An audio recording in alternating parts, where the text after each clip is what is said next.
Here we are, the man of the 10 o'clock Pacific time hour, and probably in your time it's a little bit later, but slightly. You're over in Utah in Salt Lake City, correct? Correct. Yeah. So not Awesome. too far down the road. Well, first, I want to thank everybody for sticking around. I really enjoyed the last talk. I think the thing I took away from it most, and I'm sure we'll learn a lot from yours as well, but is presenting information is probably the most important thing after finding the right answer. So that was a great one. Now, this next hour, we're going to kick off the next talk from Matt Housley, who is CTO of Ternary Data. I hope to learn a little bit more about what Ternary Data does. He was previously a data scientist over stock.com and associate instructor at the University of Utah in mathematics. So we need a lot of people like you in this world. I don't know how many times I've retaken statistics, but it's for people like you that make it all worthwhile. So I'm going to get out of your hair. Oh, actually, I forgot to ask you. I got your one intro question was. What was the best summer of your life? Best summer of your life? Oh man, best summer of my life. So I grew up in the Pacific Northwest, and back when I was growing up, it was actually very easy to go camping. So I don't know if anyone lives near Seattle now, but now it's completely insane. But it used to be back when I was a kid. You could just grab your van and then drive out to Miller, Sylvania and these other campgrounds. And so I think the best summer of my life was when I was 12 years old. And so we just go camping all the time on the weekends and hang out at the lakes. So yeah, not super specific, but yeah, if you're around the Northwest, you kind of know what I'm talking about. So. Oh yeah, I know it. Well, with no further ado, this is Matt Housley, CTO of Ternary Data, bringing us the talk, Understanding the Data Engineering Lifecycle. Matt, take it away. Thank you. So yeah, I'm the CTO at Ternary Data, and we are a data engineering consulting firm. And I think that sometimes data engineering has this kind of arcane reputation. That is, reputation for being really hard and focused on very abstract things and writing really complex code. And for that reason, actually, Joe Reis and I, my business partner, wrote a book about data engineering. And our goal was actually to kind of demystify it and shift the focus back to what data engineering is really about. And so I'll be talking about that throughout this talk.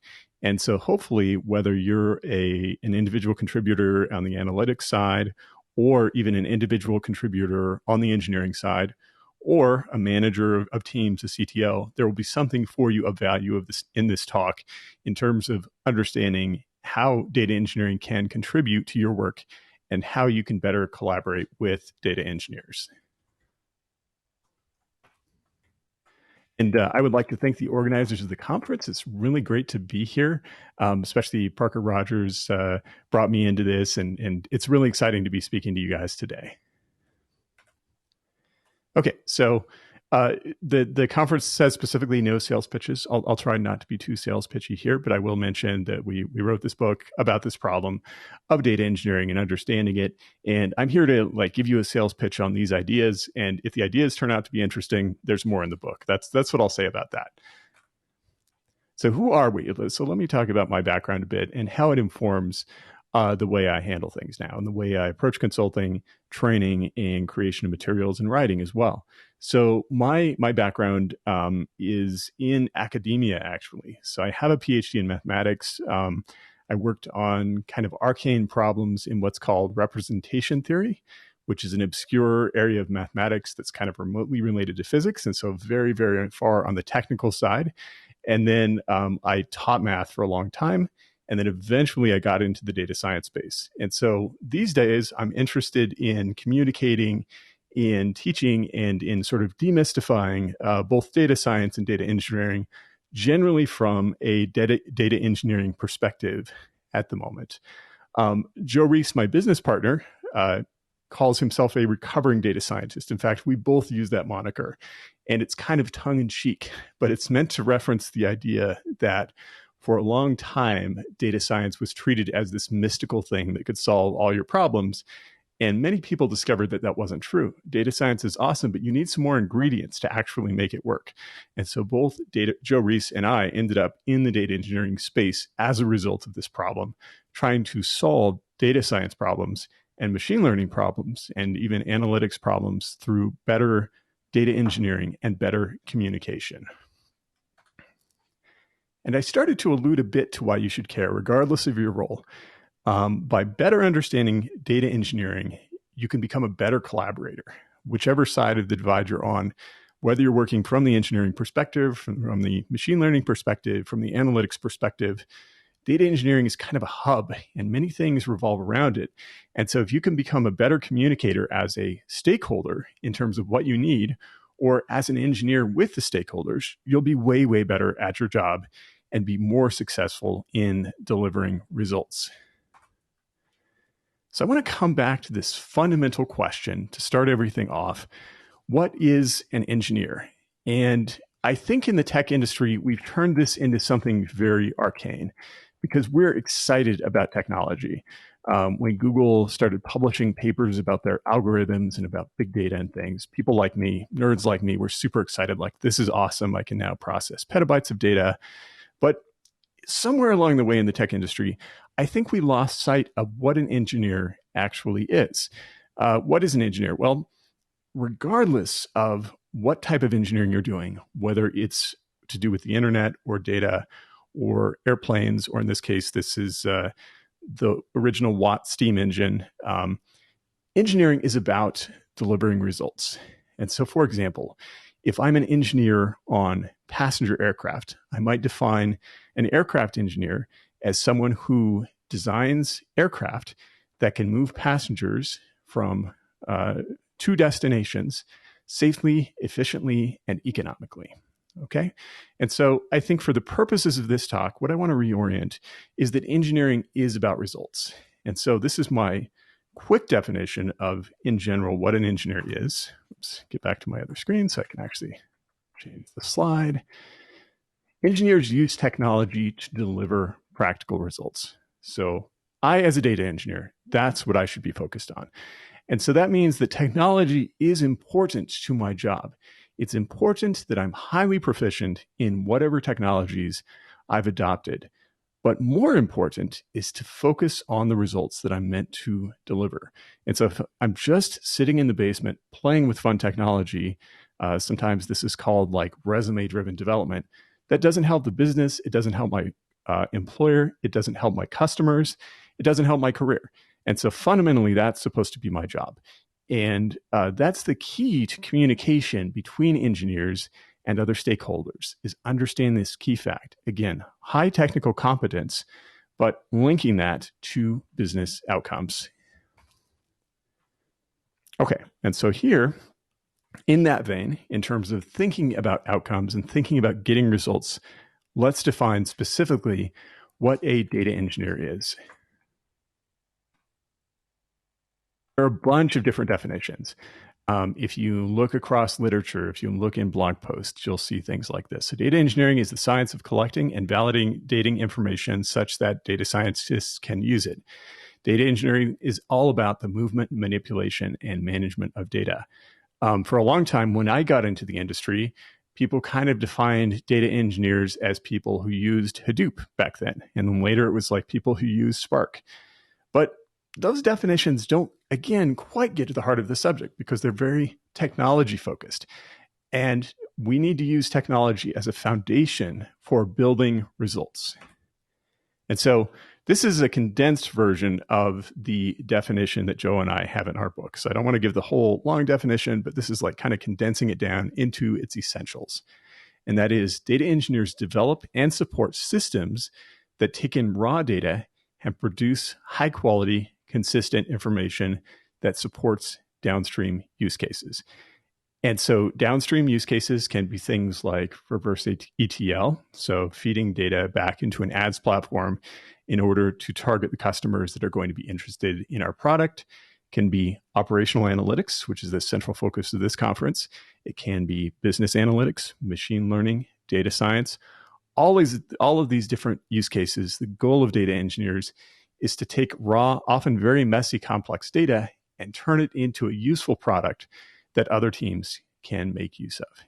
And again, high technical competence, but technology per se is not the focus. Serving use cases, serving data is the focus. So again, breaking it down here, what does a data engineer do? What are we focused on in consulting at Ternary Data? We get data from source systems, or rather we help clients to do this. We help them to make this data useful, and then we serve it to downstream users.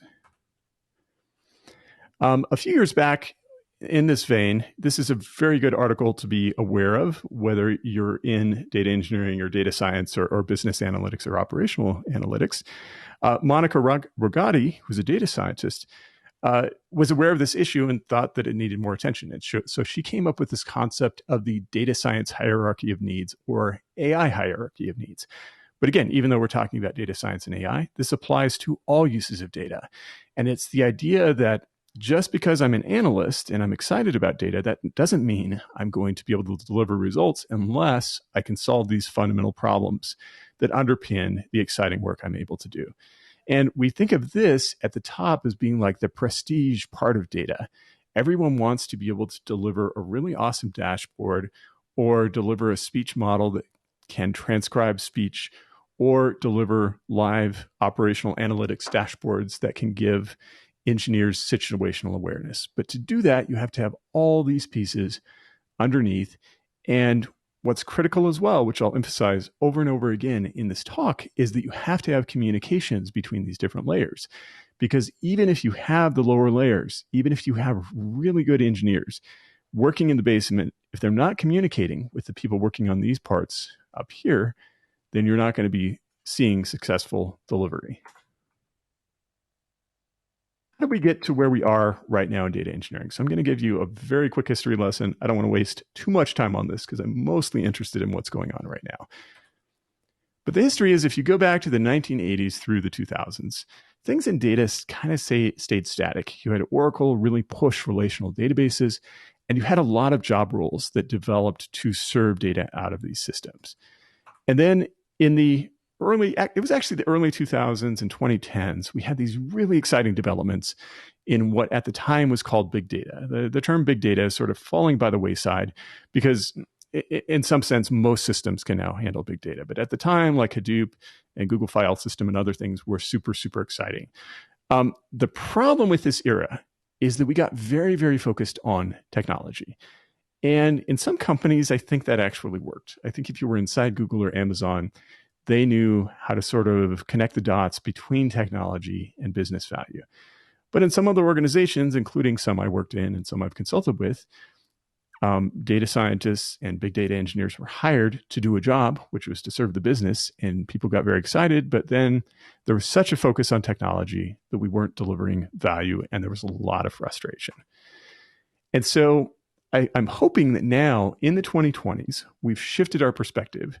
We now have roles called things like analytics engineers, where the output, the goal is actually in the title. It's no longer just about data. It's about doing analytics. And like I said, the term big data has kind of become passé. And so data engineers, we just call them data engineers now, and we don't call them big data engineers anymore.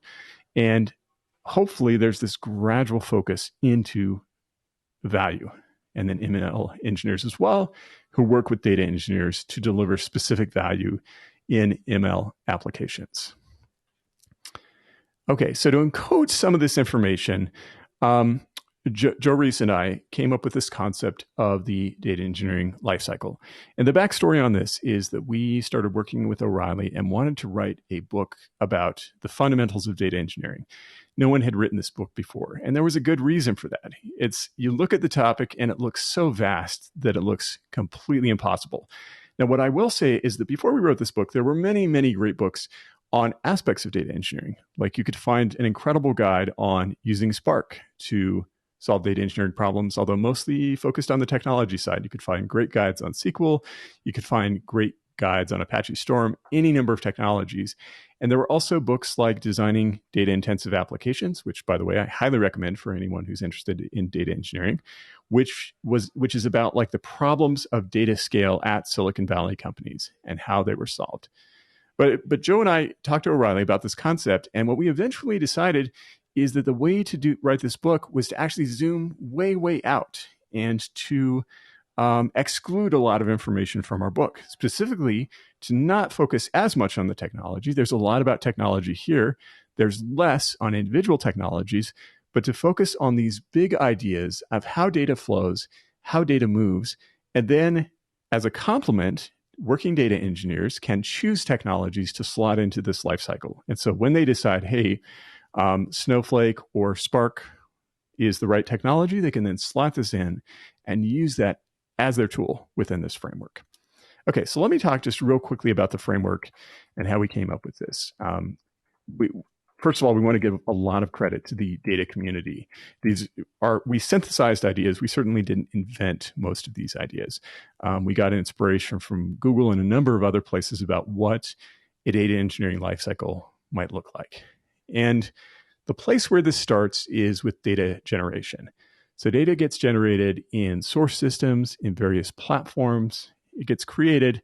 The trick is that often when that data is generated, it's not designed for consumption by operational analytics, reporting, machine learning, reverse ETL, other types of applications. It's typically set up to work within a specific application or a specific platform. The other thing to be aware of about the generation phase is that the way we define data engineering, typically data engineers don't control this. They need to communicate and work with other people to understand how data is generated. Okay, the next step, the next stage in the life cycle is what's called ingestion. And the idea is that I'm going to take this raw, kind of ugly data and I'm going to bring it into my system so I can start doing things with it. And you'll notice here that underneath this is storage, and we have storage like this underlayer because storage shows up all over the place. Like you can't do data engineering without storage. It's not a discrete stage. It just anytime data is moving, being processed, it's got to be stored somewhere. And so storage, you always have to think about when you're working on engineering solutions. From here, you ingest data and then you transform it. And so transformation means things like, okay, I'm going to encode my data in a nicer way. I'm going to model it. I'm going to filter it. I'm going to worry about data quality. I'm going to join across multiple data sources. I might even start doing things with statistics, with aggregations. Say I know that a particular dashboard needs to be very performant for operations. And if I dynamically query the data, that is just query the raw data in real time, the performance is really terrible. And so I might do my aggregations in my transformation stage before that data gets delivered in the serving stage. And so the serving stage is anytime we're delivering data for applications. And so again, it might be delivery to a dashboard.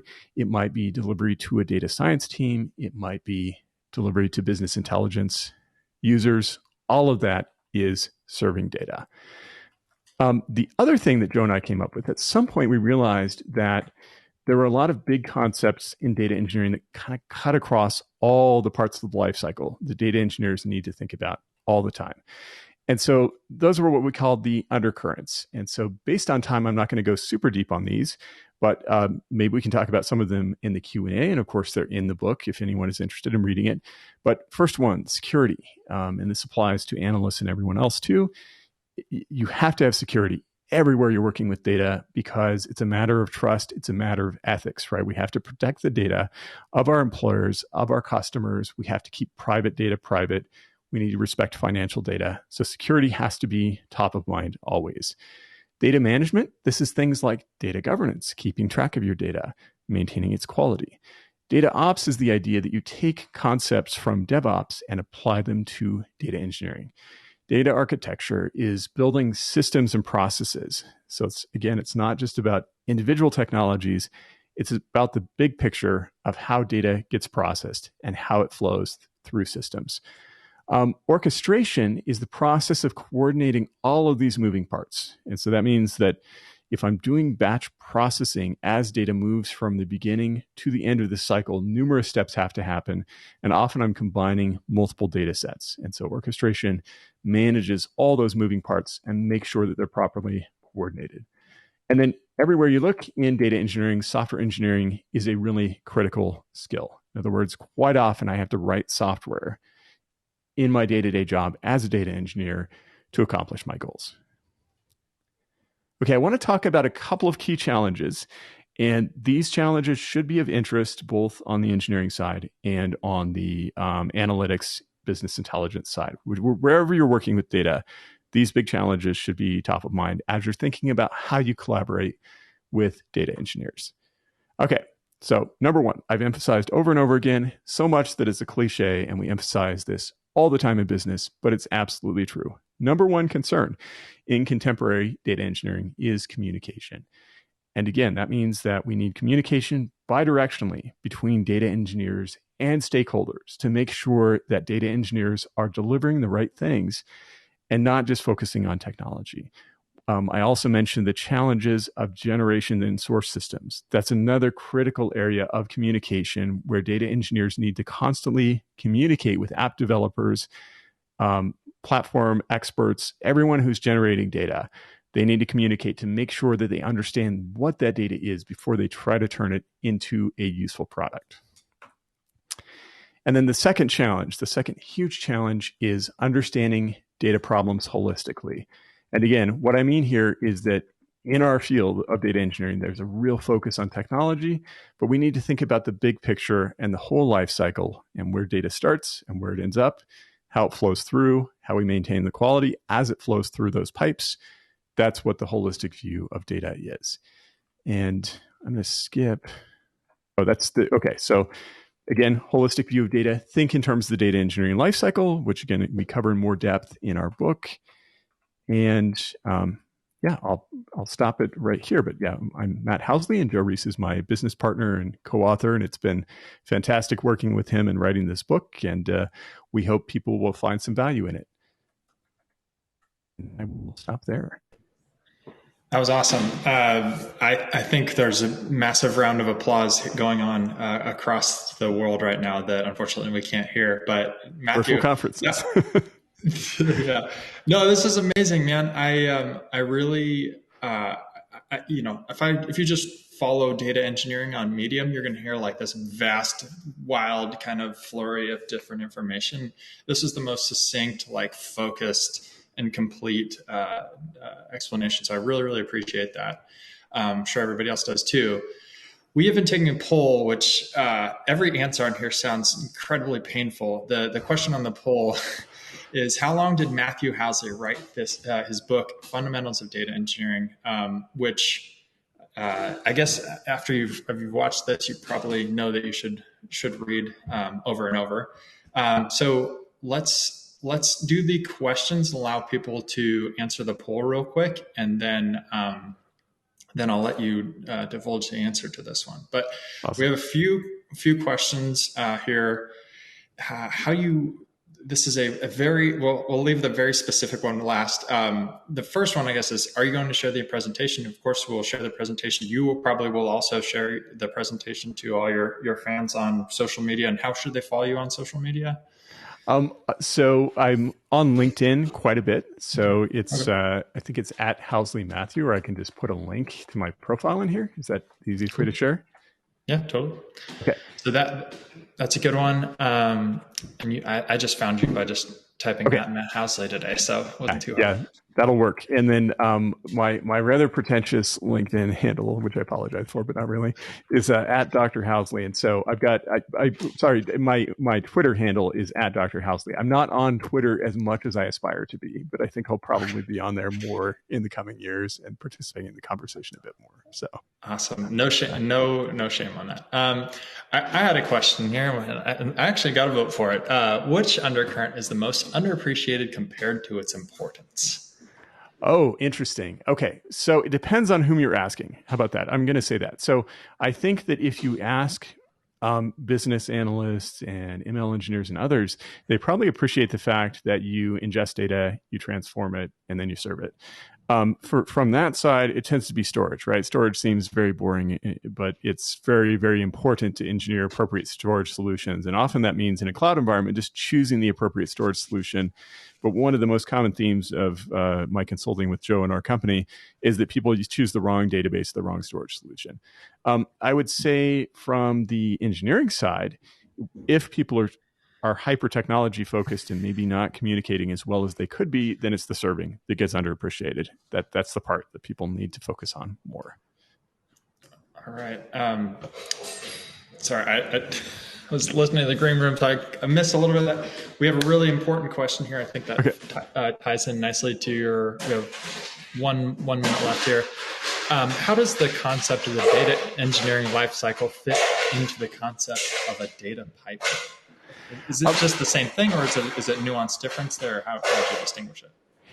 So essentially what you're doing is taking a typical data pipeline and breaking it into its critical pieces. Now, what I'll say is that parts of the data engineering lifecycle, of course, can cut across many, many pipelines, right? Like you might have a common storage system that's just your standard data warehouse or whatever, used for many, many pipelines. But yeah, essentially it's very, very similar to the concept of a data pipeline where you're thinking about where data starts, where it flows, and then as it moves through the pipeline, how you manage its quality and how you create value from it.